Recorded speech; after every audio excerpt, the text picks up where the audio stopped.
کچھ لوگوں کو نرا سلوٹ کر دینا چاہیے، کہنا چاہیے یار جس نہج پہ تو اتر کے بات کر رہا نا، یعنی کچھ بندے بدتمیز ہیں، تو آپ اگر ان کو جواب دیں گے تو پھر آپ کو بھی اس لیول پہ اترنا پڑے گا.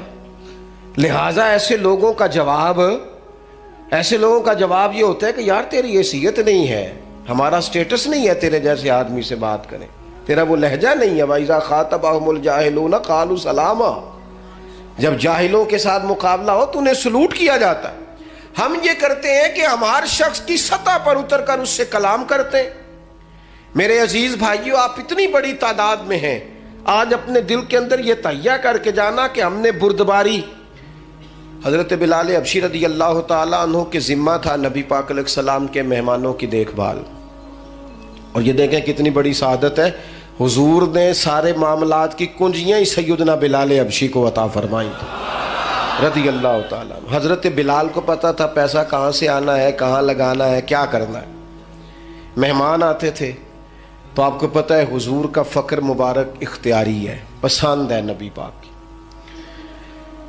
ایک یہودی تھا، بلکہ یہودیوں کا عالم تھا، اس نے ایک دن حضرت بلال حبشی سے کہا کہ مجھے پتہ چلا ہے کہ آپ حضور کے مہمانوں کے لیے سارے بندوبست کرتے ہیں اور بعض اوقات آپ قرض بھی لیتے ہیں، تو میرے پاس کچھ اضافی پیسے پڑے ہوتے ہیں، مجھ سے قرضہ لے لینا.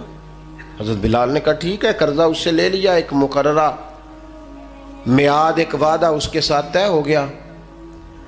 سیدنا بلال حبشی رضی اللہ تعالیٰ عنہ نے وہ پیسے لا کے مہمانوں پر خرچ کر دیے. ابھی اس وعدے میں نا پیسے لوٹانے میں کچھ دن باقی تھے. نبی کریم علیہ السلام، سیدنا فاروق اعظم، چند اور صحابہ مدینہ منورہ کے ایک چوک میں موجود تھے، تو وہ یہودی مطالبہ کرنے آ گیا.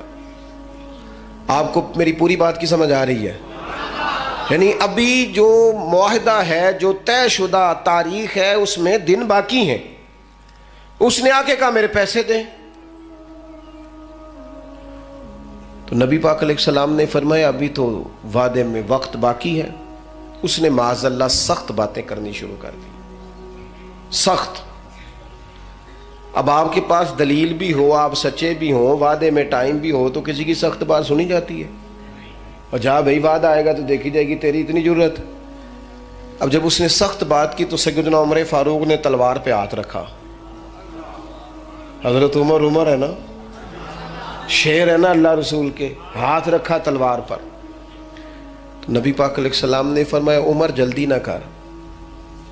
بڑی بردباری سے، حلیمی سے، اطمینان سے، سکون سے حضور فرمانے لگے عمر اس نے پیسے لینے ہیں، وہ مطالبہ کر سکتا ہے، تمہیں چاہیے تھا کہ تم اسے کہتے ذرا نرمی کر، مجھے کہتے پیسے ادا کر دیں.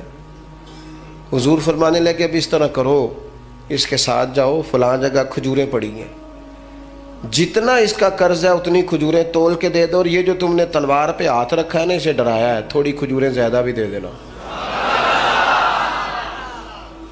آپ کا بردبار ہونا، حلیم الطبع ہونا، مزاج میں ٹھہراؤ ہونا، سکون ہونا، یہ بڑا بندے کو نا وزادار بنا دیتا ہے. آپ ہر شخص کے لیول پہ اتر کر جھگڑا نہ کریں. میں نے دیکھا ہے سیانا بیانا آدمی بچوں کے ساتھ بحث کر رہا ہے، سمجھدار آدمی ہو کے ایک نادان سے گفتگو کر رہا ہے. میں نے شاید پہلے بھی آپ سے کہا تھا کہ میرا ایک فتویٰ ہے، اس سے اختلاف بھی کیا جا سکتا ہے. میرا فتویٰ یہ ہے کہ میاں بیوی کے جھگڑے میں اکثر قصور میاں صاحب کا ہوتا ہے. ہو گیا ہونا ناراض، لگ پہ ہونا کورن. ہاں مینوں پتہ سی، یہ جتنے ہی فتویٰ دیتے اتنے ہی حال ہویا. میاں بیوی کے جھگڑے میں نا زیادہ تر غلطی میاں صاحب کی ہوتی ہے. کیوں بھلا؟ اس لیے کہ عورت بیچاری کی عقل ناقص ہے، اس کی عادی ہے، وہ پورا سوچنا بھی چاہے تو شعوری طاقت اتنی بلند نہیں. تو میاں صاحب کی تو پوری ہے نا، تو پھر جھگڑا ختم کس نے کرنا تھا؟ تو جی میاں صاحب آکھن تینوں آج ٹھیک کر کے ہی چھڑ رہے، تو یہ تو غلط بات ہے نا بھائی. آپ یہ دیکھیں کہ اللہ تبارک و تعالیٰ نے مرد کو عورت پر افسر بنایا ہے. آپ کو چاہیے تھا آپ کا حوصلہ بھی بڑا ہوتا، آپ دلیر ہوتے، بڑی ساری غلطیاں درگزر کرتے، محبت کا لہجہ اختیار کرتے. آپ کو یہ حق حاصل نہیں تھا کہ آپ بے جا سختی کرتے. آپ کی توجہ ہے میری بات پر؟ نبی پاک صلی اللہ تعالی علیہ وسلم نے کمال بردباری کے ساتھ فرمایا کچھ زیادہ بھی. حضرت عمر ساتھ لے گئے. کھجوریں تول تول کے دی. حضرت عمر کہتے ہیں اب حضور کا حکم تھا تھوڑی زیادہ بھی دی، لیکن وہ سیدنا عمر کے مزاج میں جلال تھا. فرماتے ہیں وہ مجھے کہنے لگا عمر ایک بات کرنی تھی. کہتے ہیں مجھے غصہ تھا، میں اس کو پر نرمی کر ہی نہیں رہا تھا. میں نے کہا جی کیا بات کرنی تھی؟ کھجوریں لے جائیں آپ کا کام ہو گیا. کہتے ہیں وہ کہنے لگا عمر میرے دوست میرے اوپر سختی نہ کر، میرا مسئلہ سمجھ. میں نے کہا وہ کیا؟ کہنے لگا میں یہودیوں کا عالم ہوں، تورات جانتا ہوں. میں نے نا تورات میں آخری نبی اللہ کے محبوب علیہ السلام کی جتنی شانیں پڑھی تھی نا وہ ساری رسول پاک میں موجود ہے. ایک شان میں نے یہ حضور کی پڑھی تھی کہ وہ بڑے حلیم ہوں گے، بڑے بردبار ہوں گے، ان کے مزاج میں کمال حوصلہ ہوگا، اور جتنا جتنا کوئی جہالت کرتا جائے گا محبوب کی بردباری اتنی بڑھتی جائے گی.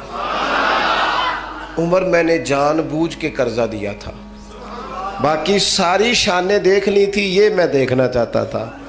میں نے قرضہ بھی جان بوجھ کے دیا، وقت سے پہلے بھی جان بوجھ کے آیا، سخت باتیں بھی معاذ اللہ کی.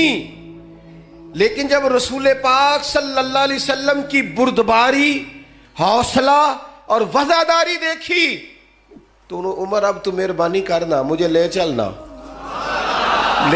مجھے نبی پاک سے معافی بھی لے کے دے دے اور رسول پاک کا کلمہ بھی پڑھوا دے.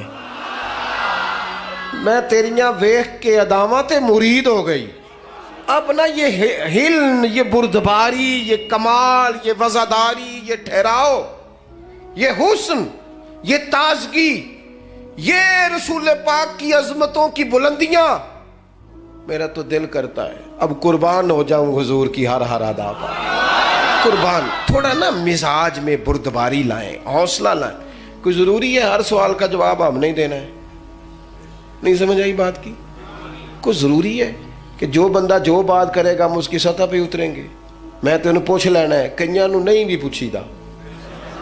نہیں سمجھ آئی؟ کچھ کو کہی دا ہے جا بھائی. میں اکثر دوستوں سے کہتا ہوں ساری عدالتیں خود نہ لگاؤ، ایک عدالت قیامت والے دن بھی تو لگنی ہے نا. کچھ فیصلے اس عدالت پہ بھی چھوڑ دو، کچھ چیزیں اللہ تبارک و تعالیٰ کی بارگاہ پر چھوڑ دو. ہمارا ایک تو استقامت کا مزاج نہیں، دوسری بردباری نہیں، اور تیسری بات بس اسی پر میں نے اپنی بات کو سمیٹ دینا ہے. تیسرا ہمارا مسئلہ یہ ہے کہ ہمیں نہ صرف اپنے جذبات کا احساس ہے. اللہ کرے اتنا بڑا اور اتنا خوبصورت اجتماع ہے، آج میں اپنی اور آپ کی کچھ تربیت کر پاؤں. خود غرض ہوتے ہیں وہ لوگ جو صرف اپنے بارے میں سوچتے ہیں، خود غرض ہوتے ہیں جو کسی کے جذبات کا احساس نہیں کرتے. مومن کی شان یہ ہے کہ وہ دوسروں کے احساسات کا، جذبات کا خیال رکھتا ہے.